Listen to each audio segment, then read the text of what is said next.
The following program was provided by an independent producer solely responsible for its content. The opinions expressed do not necessarily represent the views of this station, its staff, board of directors, or underwriters.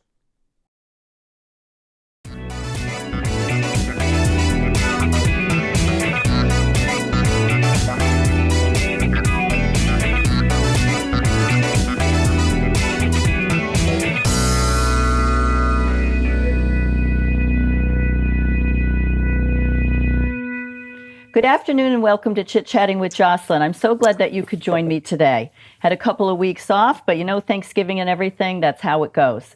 So today, I have a great guest. We're going to do a two-part series. It is Sean Morrison. He is the Mouthie from Southie in New Hampshire, if you want to follow him on YouTube. He's a former state rep. He is also a safety provider in New Hampshire, and the list goes on and on. He's actually going to be running for school board in Epping, New Hampshire. This is very important, as you all know, what's going on in the indoctrination camps, the government schools, where anywhere from 65 to 85% of your property taxes goes to pay for the lovely mini swamp of the large swamp of New Hampshire. Am I being sarcastic? Absolutely not. This is what's going on. You need to know people. You can't bury your head in the sand anymore. Our kids are not being educated. We're not getting return for our investment. It has nothing to do whether I have kids in the school or not. Mine graduated. I'm paying for them in college, so I'm still paying. We need to know what's going on medically, financially, DHHS, you name it. We have got one heck of a swamp here in New Hampshire, and it's time that we the people, we the patriots, we the taxpayers take back our state, take back what we've paid for, our capital, our town, city halls, town halls, whatever. Welcome to the show, Sean. I'm so glad to have you. Thank you. My pleasure. So let's dive in. Let's start with, you're a former state rep. I am. I did 1.5 terms, actually, up there. Okay, and that is 3.5 years? Yes. Okay. Yep. So 2 plus a half, so 3.5 years. Exactly, yep. Yeah, just right around there. Okay, and what town did you represent? Epping. Epping. Yep. And was that epic? Yeah, it was an eye-opening experience, I'll tell you that much. I bet. You know? What is your... Was it a while ago or just recently or? No, I left in 2000. Let me see. My first election, I got elected the same night Trump did. Oh, okay. So I'll always remember that. And then that was 2 years. So then 2018. So I left in 2019. I'm still friendly with many state reps up there. Okay. You know. So if I have questions about issues. So what's your overall? You've never done this before. Never ran for any office. Nope. What is your impression of, I mean, there's 400 representatives up there, which I find is absolutely ridiculous. I agree.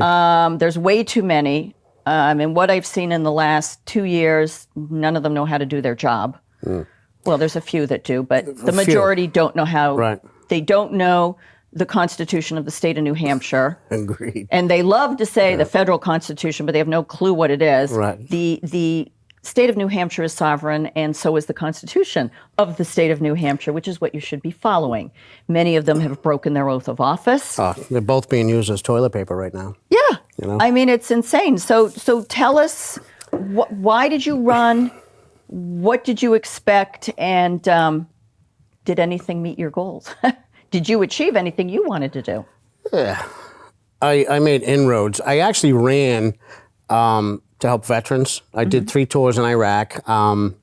My second tour in Iraq, I found out that 30% of the soldiers that I was with from the New Hampshire National Guard were going home unemployed, right? So I started calling back home, calling senators and state reps and saying, what are you doing? You've got 30% of these people that you're waving a flag for on election day that you say you back. Are going home unemployed. So what are you doing about that? So are they going back unemployed because they've gone longer than the time that the employer is supposed to hold it open for them? No. A lot of times they were younger, right? And when the National Guard gears up, I've done 3 tours, 2 with Massachusetts, 1 with New Hampshire. A lot of times they'll hire people full time for a year and a half, 2 years prior to that. Okay. So that's decent money, right? Plus they get housing and stuff like that. So these kids, young kids, will take it. But then when you come home, there's nothing. So I wanted to find out. I called back and said, do we not have a veterans hiring preference in the police and the fire or the state government? Found out that in actuality, we do not. We have one, and that's the state police, and that's because there's a written test. So I wanted to, and then I called my state rep, and he never called me back. So I said, well, guess what? I'm going to run over. now. Right. So I ran, and I restarted the Veterans Interest Caucus in the House. There wasn't even one there. So again, you know, Republicans like to say that and I'm a Republican, but they like to say that they back, you know, they support the troops and all that stuff and back the blue. Talk the talk, but you not had walking nothing. the walk. Right. So I tried to fix that law. Senator Sharon Carson out of Londonderry did pass verbiage that doesn't come close to doing the job, right? She passed that in 2014 because if there is no written exam, there is no veterans preference. So that's how they got around it. So they look good, and it looks good on paper, but in actuality, only the state police have a written scored test. entrance exam. So the verbiage of the law that was passed in 2014 stated the agency, meaning the state or the municipality, will develop a hiring method in which to give a veteran a preference. Yep. Well, that was not the interpretation of the course not. Department of Labor, and nor was it of GELCA. Those are those little groups of senators and reps behind the screen that nobody Yes. knows about. Yep. Yeah, they interpreted it. Look, I mean, I think my cat would have interpreted it that the agency must do something to ensure a veteran's preference, but it never happened. It's okay. They can lay down their life for this state, for this country. Right. But, you know, Right. we're not going to do anything when they come back because, ooh. Right.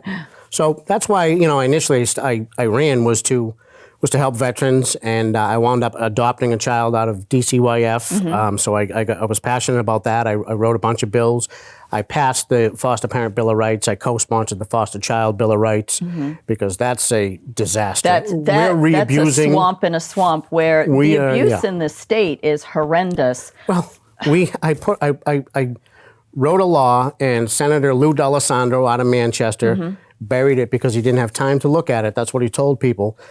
I wrote a law to prevent the state of New Hampshire from giving children in-state care to Tier 3 sex offenders convicted of rape of a child. The highest level. What? How is that possible? That's if what we you're do. labeled Yes. a child sex offender, third tier, that is really bad. How are Right. they getting foster children? Well, they're getting their own children back a lot of times. And there's custody battles. I know, you know, I started foster parents don't really have a true advocacy group in New Hampshire. What they have is the New Hampshire Foster and Adoptive Parent Association, which is actually led by a former state rep that is there, Mary Ellen McKay from Nashua, who is there to prevent foster parent rights, who flat out told me when I passed the Foster Parent Bill of Rights that we're not going to pass your foster. I did, but I presented it, and they said, ooh, well, let's set up a subcommittee and make it look like we're doing something, but don't pass any laws, you know. That's what happened there. So I had to fight that to pass the Foster Parent Bill of Rights, which aren't being used. I hope more foster parents look at that, but they don't have any real advocacy groups because, as I said, this is a DHHS plant, you know, under the guise of a foster parent advocate that's leading the one semi-funded agency, the New Hampshire Foster and Adoptive Parent Association. So, So welcome to Save the Children. right, and they didn't advocate for that bill either. You know, I think I was.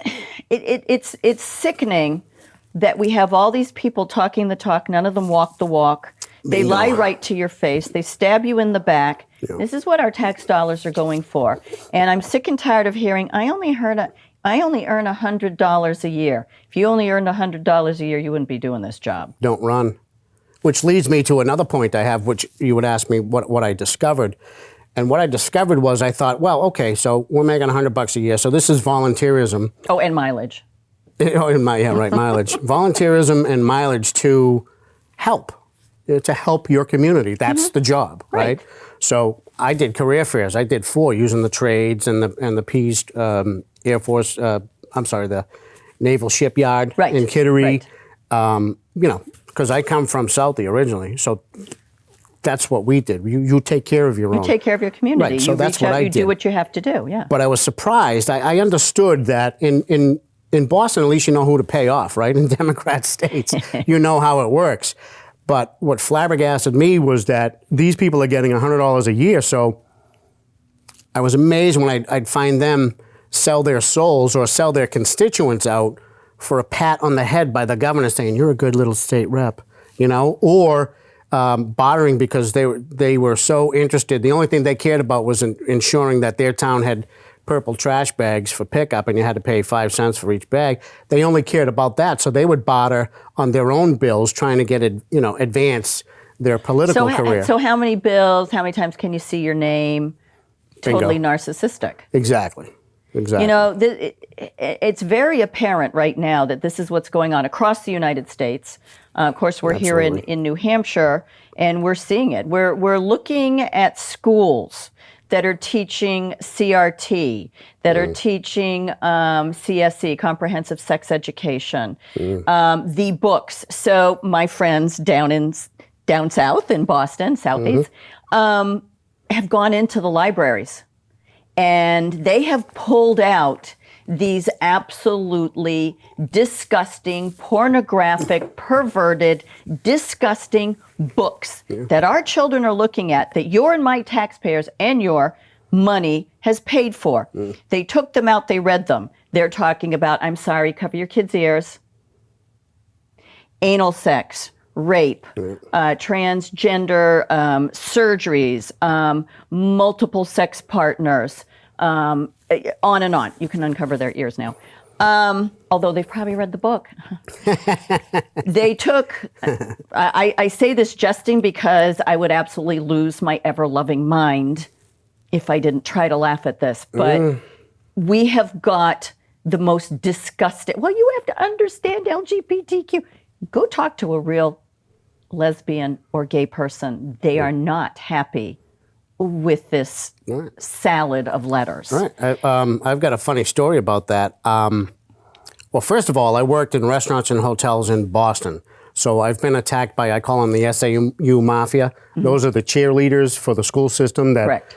One of them flat out said on NBC News that came up and interviewed me about this one issue, the transgender signs in our kindergartens, that I fully trust the schools no matter what they do, and I just want to support the schools. So that issue came up. Somebody had called me and said they just hung up a myriad of signs with a fictitious third gender on the signs. It's not ADA compliant in every school in Epping. So I called and I said, take it down. I said, you didn't even respect the parents enough to even broach the subject. Right. And I know why, and you know why. The reason why is because the little kid's going to go, Mrs. Socialist, what is that? Well, that's a third gender. What does that mean? That's transgender. And then the teacher. Is that what you'd like to be? Exactly. Mark, would you like to be married The teacher is going to fill your child's head with their interpretation of it is.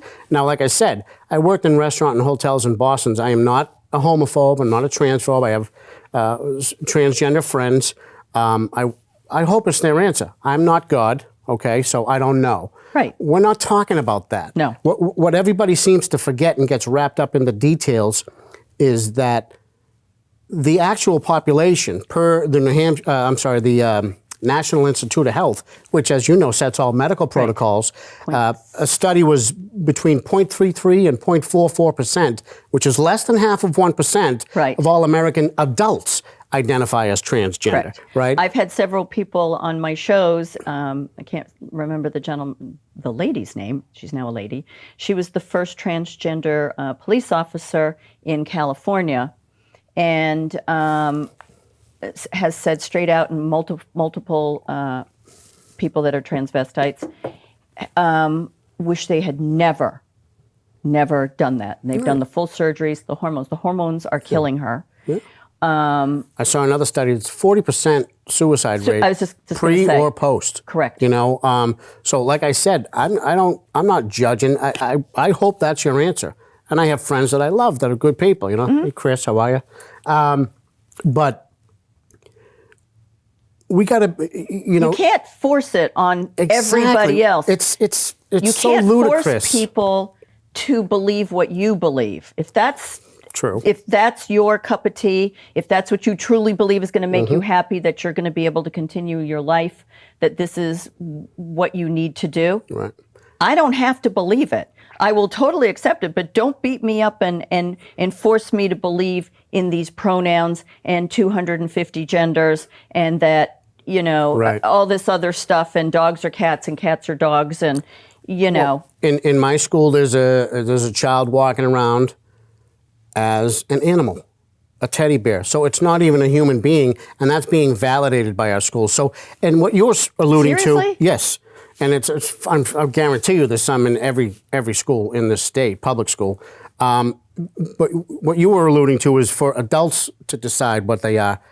Again, you know, I believe in small. I don't decide. I believe in small government. I'm not going to. Right. We're talking. That's not the issue.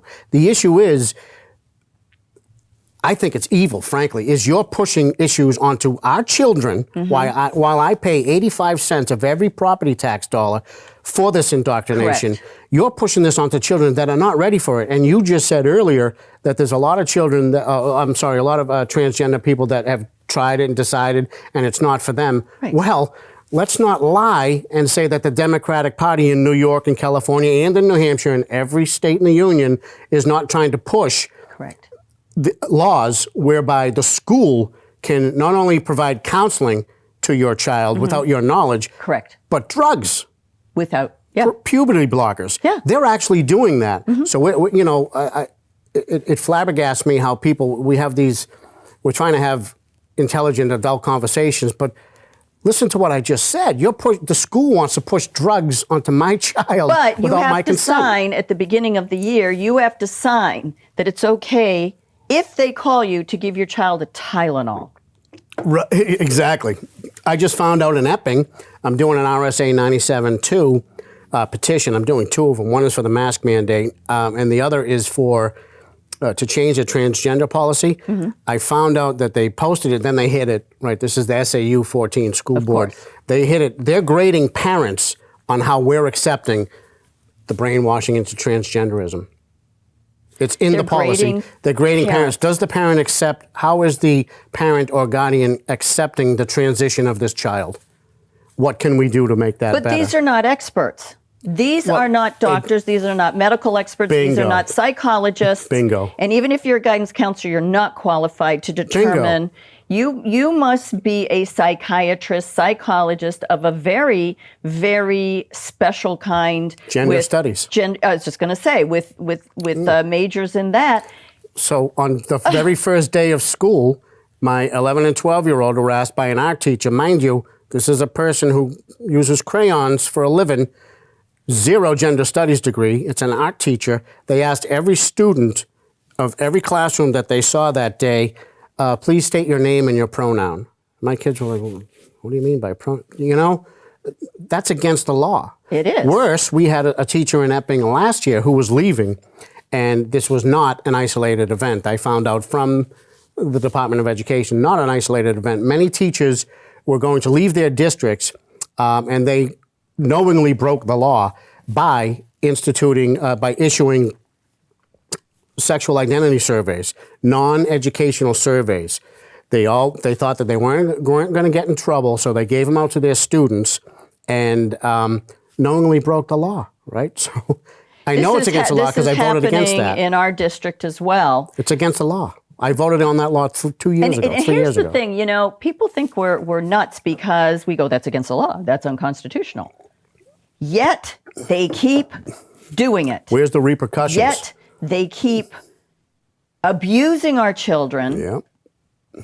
breaking the law, sex surveys, none of your business. Kind of like, you know, that's a HIPAA violation. Exactly. And the bottom line is we are paying their salaries. We are paying for their benefits. We are paying for their continuing education. We are paying for them to be in the school. Well, it's gee, what was said to you and me as public safety people? I'm a public employee. The job was. I'm a public Really? employee. Am I allowed to ask children No. what their sexual identity is? No. You know, I mean, it's just it's a complete lack of class, and it doesn't even stand up to the smell test. You know, they're indoctrinating our kids, and they're going full bore until we all stand up and say, "You're not doing it." And people have said, especially in this last year and a half, that you just pull your kids and homeschool them. Absolutely. Pull your kids. The answer is not always private school because they just have as many ropes and ties onto the money. Again, the money. The problem is they keep taking our money, our property taxes, 85 cents in my case, in your case, on every dollar. I actually had some snot-nosed lady say to me, "You have no skin in the game." 85 cents of every property tax dollar. So I don't have to pay taxes anymore. Right. I'll pay my town taxes, but I'm not paying the school portion because I ain't got skin in my name, any skin in the game. So you don't need my money. Right. Apparently. That's exactly my argument. They don't ask us. So at this point, everybody's against income tax. At this point, with what's going on, get rid of all property tax, go to an income tax. So whether you rent, you visit, you're an alien, I don't care what you are, you're pink, purple, white, or gray, you pay taxes and you are paying for the education. And so if I choose not to put my kids in that school, I'm not being beaten up with 85 cents out of every dollar. And what happens to the seniors? Oh, well, you can move away. Excuse me, I've invested into my house. I want to stay at my house. This is where my family is. I don't need to move away, but I also don't need people coming from New York, New Jersey, California, bringing their disgusting beliefs and their, far left socialist communist ways to educate my kids or any of the kids in my neighborhood. We all have no problem paying taxes for the education of children, for our students, so that they become tax-paying, intelligent people, productive. Who knows? They may find the cure for cancer. They may truly find a way to get into space that we can all, Math, science, English, and shut your mouth. I'm the parent. And again, it's anybody who's not a far left socialist knows this and can see this. And to your point, no, I will not pay over $10,000 a year, which is what I'm paying, right, to let them indoctrinate some other kids, some other people's kids, while I pay $6,000 to $10,000 to $12,000 a year on top of it for a private school. No. Correct. My town, my money, and you were talking about the services. Again, 85 cents. What that means, the police, the fire department, the DPW, the town administration, and everybody else is splitting the crumbs. They're splitting the crumbs of those 15 cents. I mean, no, there's a huge problem. And let's not fake like we don't have the fight of probably all time in America. We're fighting flat out socialism. And why we are is because we have sat there sleeping while they've been doing this for at least 15 or 20 years. So I got bad news. Because of what they've been doing, if we stopped it today, it's going to take 10 or 15 years to fix it. And we're getting an AOC as president someday. I mean, now we got a demented puppet, but we're going to have one that's even worse. And because of the school a vice system. president that's not, how shall we put it, not an American citizen? Right. It's just, it's mind-blowing. As you look around and as you wake up. Well, they just throw it in your face. But then again, evil and far left tell you the truth to your face, and everybody just goes, nah, they wouldn't really do that. Look at where we are right now. Exactly. Right is wrong, wrong is right, black is white, white is black, up is down, down is up. And you're told, shut up and sit down. Not with my money. The good news is that even some Democrats are waking up. Oh, absolutely. I mean, so you know which what? is good. The patriots are waking up. Exactly. The Americans are waking up. I'm Exactly. tired. Republican or Democrat, you know what? I don't trust either one of you. Because you've I all gotta concur. sold us to sell, down the river. You've lied to us. Oh, I'd have a beer with him. Like the NHGOP, you mean? Oh, Those well, people? yes. We've got a couple minutes for that. So yesterday, I went with my good friend Sandy, and we went to the Heritage Foundation. They had invited Mike Pence to come, and it's Save Our Paycheck. Sounds really good. So we were in front row, dead center. He was right in front of us. And so we kept our jackets on, and we listened to the head of the New Hampshire GOP. I will not say his name. I say it all the time. Well, everybody I don't. I can't help. I can't stand it. And got up there, and then we had Chris Ager, and then we had another lovely lady speak. Not one of them in this entire event talked about the New Hampshire Constitution. They didn't talk about the federal Constitution and how it applies to us in our state. They didn't talk about remonstrances. They didn't talk about how we fix this with remonstrances.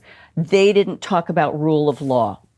They don't even understand the three branches of government, which my audience knows. The executive branch, the legislative branch, and the judicial branch, which they also have in the federal government. We have those three branches here. And the executive branch, the governor, and the judicial branch, the Supreme Court, which we do have one in all the other courts, cannot make law. But they are. What I find is laws don't matter anymore. And the NHGOP is too busy burying a flat-out better American and a war hero. General Don Bolduc. General Don Bolduc, They my will good not friend. say his name. I went to a meeting. Can you imagine that? I went to a meeting 2 Wednesdays ago, and they had a new young lady from Massachusetts they had hired, and she stood in front of us and said, "We need Senate candidates. We need good Senate I heard candidates." that. He Blows was my sitting mind. right there. Blows my mind. He's a better American and proven it more than any other career politician in New Hampshire, maybe in America has. He's a better American, a better constitutionalist than any of them. Furthermore, regardless of what you think about specific candidates or anything, the NHGOP's record is 0 for 10 in their last 10 federal races, including Trump. I mean, as I said in one of my videos, the definition of insanity is doing the same thing over and over and expecting a different result. So why are the real Republicans, and it comes down to money, you know that, the Republicans with money that say that they're flabbergasted and disgusted with what's going on And you and keep handing them mandates, money. and we have no laws, and you say all that, why don't you back the guy who actually defended the Constitution with blood better than anybody else? Oh, and just became a police officer. A police officer, yeah. At his, That's a nice little union discussion. yeah, we'll have that we in can the have next that half. in the next so half. the interesting thing is, all of us true grassroots, real patriots, true constitutionalists, people that believe in the founding fathers, the Bible, and everything this country was based on. Stop selecting who we are allowed to elect. Bingo. Because that's what both sides, dinos, rhinos, both of them, that's what they're doing to all of us. I They are think the people taking need our to money. hear, when the actual people hear what's actually going on, they're going to reject it. They're not going to donate to the NHGOP or to the RNC. They're going to donate to candidates. And that's why I'm doing this podcast and funny songs and all that. We got to draw our attention to, it's open. A fifth grader can see what they're doing. They're intentionally trying to lose. And I think when the people see that, they're going to reject it. So. Absolutely. Well, I want to thank you for being with me on Chit Chatting with Jocelyn. I'm going to have you hang out. We're going to come back for the second half, and stay tuned. We'll be right back. The preceding program was provided by an independent producer solely responsible for its content. The opinions expressed do not necessarily represent the views of this station, its staff, board of directors, or underwriters.